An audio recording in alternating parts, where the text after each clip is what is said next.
je suis chercheuse en sciences du climat et mes recherches, elles se font dans un laboratoire qui est en banlieue sud de la région parisienne, sur le périmètre de l'université Paris-Saclay, au laboratoire des sciences du climat et de l'environnement. Et mes propres travaux de recherche ont porté principalement sur la compréhension des changements climatiques passés, à des échelles de temps qui vont des derniers siècles aux derniers 800 000 ans. Alors, pour le GIEC, entre 2015 et 2022, je suis coprésidente d'un des groupes de travail qui porte sur les bases physiques du changement climatique.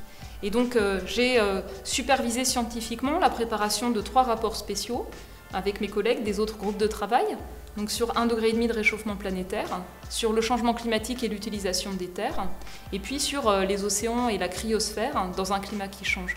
Et enfin, je supervise également avec mon coprésident chinois, la préparation d'un rapport détaillé sur l'état des connaissances vis-à-vis du changement climatique d'un point de vue du climat lui-même pour 2021. Alors le GIEC, c'est le groupe intergouvernemental d'experts sur l'évolution du climat. Il a été mis en place en 1988 sous l'égide du Programme des Nations Unies pour l'environnement et de l'Organisation météorologique mondiale.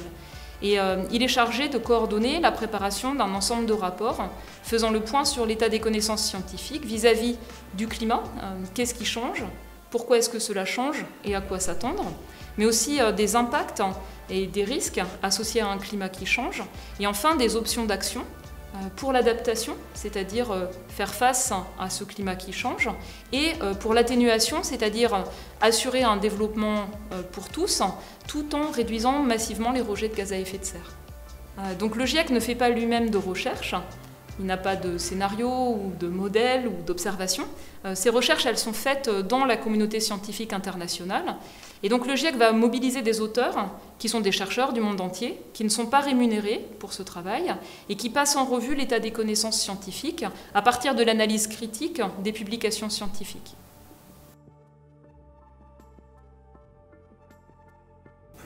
Alors, pour les membres du bureau du GIEC dont je fais partie, nos candidatures sont présentées par nos gouvernements et ensuite elles font l'objet d'une élection par les délégués de l'ensemble des pays du monde.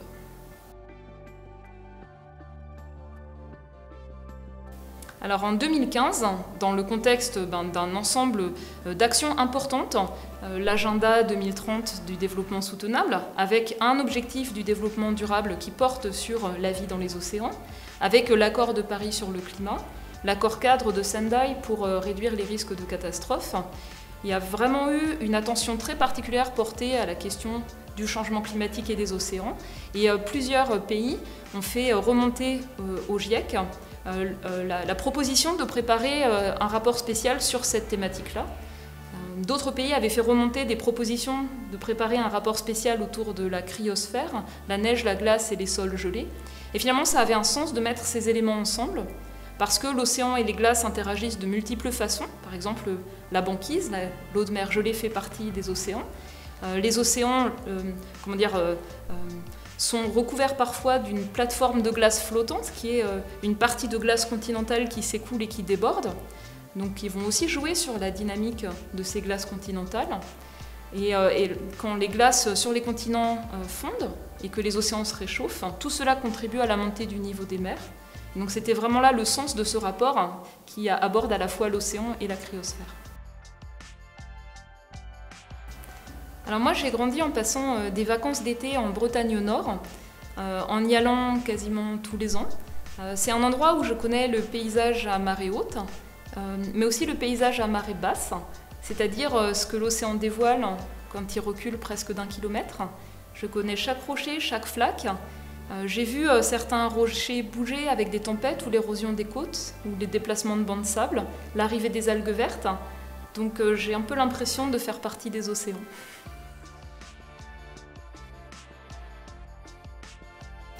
Alors le réchauffement climatique, il a des effets partout.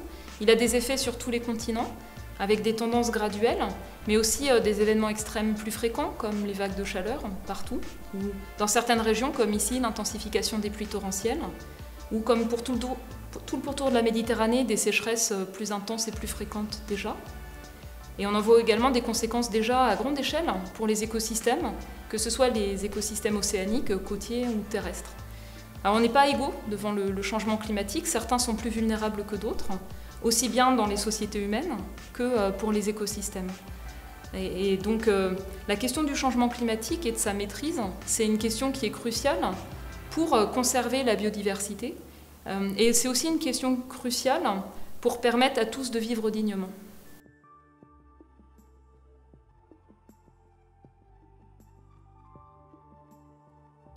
Alors, les travaux du GIEC, ils sont très difficiles à lire parce que ce sont des évaluations détaillées rédigées par des scientifiques. Donc nos rapports font plusieurs centaines de pages et ensuite on en distille les points importants sous forme de résumés pour décideurs qui sont traduits dans toutes les langues, par exemple de l'ONU, par exemple en français. Ces résumés pour décideurs font une vingtaine de pages, mais ils sont encore assez techniques. Ils sont destinés en fait à permettre de s'approprier les éléments scientifiques les plus récents de manière complète, de sorte à être en appui à la prise de décision. Les rapports du GIEC sont beaucoup utilisés pour l'enseignement à différents niveaux, parce qu'ils fournissent un état des lieux le plus récent. Ils stimulent la production de connaissances scientifiques, et puis ils sont également une source précieuse d'informations pour les décideurs à l'échelle des villes, à l'échelle internationale également. Alors dans nos rapports, on évalue à la fois quels sont les risques, mais aussi quelles sont les solutions.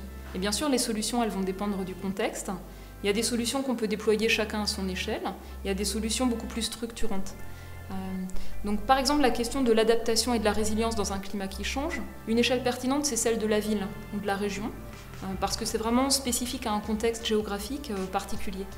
La question de la baisse des émissions de gaz à effet de serre, c'est à la fois des changements structurels dans les systèmes énergétiques, sortir le plus vite possible des énergies fossiles, électrifier l'utilisation de l'énergie, par exemple dans les transports.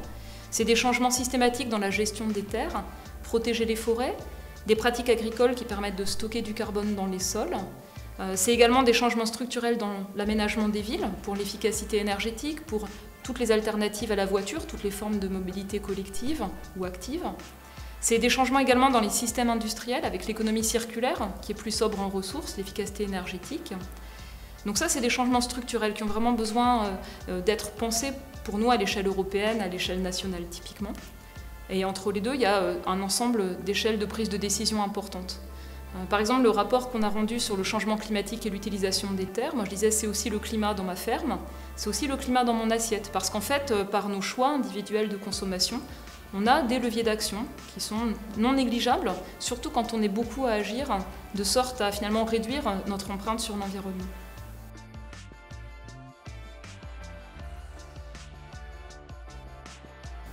Alors moi je pense qu'il y a un enjeu qui est à ce que ces connaissances les plus récentes elles soient enseignées très largement à tous les âges, parce que finalement la première étape c'est comprendre et la deuxième étape c'est apprendre à agir. On a une vraie difficulté, c'est que beaucoup de décideurs aujourd'hui n'ont pas appris ces enjeux-là, que ce soit pour le climat ou pour la biodiversité. Donc il y a aussi vraiment un enjeu à partager très largement, partager avec des gens qui n'ont pas forcément les bases pour s'approprier ces enjeux-là. Et puis moi je pense que c'est aussi un enjeu d'un débat démocratique en fait, où chacun peut s'approprier ces enjeux-là, voir dans son contexte quelles sont les solutions qu'il souhaite porter, et faire en sorte qu'il y ait justement une délibération sur les choix qu'on souhaite faire collectivement, et des choix qui soient vers des transitions à la fois éthiques, par exemple respectueuses de la biodiversité et du climat, et puis des choix qui soient justes, c'est-à-dire que les choix que l'on fait protègent les plus vulnérables. Ce qui me donne espoir, c'est de voir l'ensemble des solutions qui sont disponibles. Donc il y a des solutions qui sont issues de l'innovation technologique, qui sont disponibles aujourd'hui, ça n'était pas le cas il y a 15 ans. On a un ensemble de solutions qui sont aussi disponibles sous forme d'innovation sociale. Des outils par exemple qui permettent de partager plutôt que de posséder les choses dont on a besoin. Il y a également une attente d'une partie de la société d'avoir des solutions frugales, c'est-à-dire pour vivre bien sans nécessairement avoir une consommation croissante. Ce qui me donne également, ce qui me rend positive, c'est de voir la mobilisation de la jeunesse pour cette jeune génération que j'appelle en fait avec tendresse la génération anthropocène. Je vois une génération qui a grandi depuis qu'ils sont enfants avec cette prise de conscience que nos activités conduisent à un effondrement de la biodiversité, sont responsables d'un climat qui change, et ils ne se contentent pas d'attendre en fait. Il y a une impatience à vouloir en fait que nos actions aujourd'hui soient cohérentes et aligné avec finalement des valeurs qui les structurent. Alors en fait, ce bracelet, on peut le comprendre de plusieurs manières. Donc le blanc, c'est la cryosphère, le bleu, c'est les océans, et puis ils soutiennent la vie, le vert. Mais le vert, c'est aussi pour exprimer le soutien au mouvement des jeunes qui s'engagent pour le climat. Et puis dans le rapport sur les océans et les glaces, on montre que finalement, pour faire face à cet enjeu nouveau, on a besoin de tisser des relations entre plusieurs formes de connaissances. Les connaissances scientifiques, les connaissances des acteurs locaux, et puis les connaissances des peuples autochtones qui vivent le plus étroitement en fait avec les glaces ou les océans selon les régions.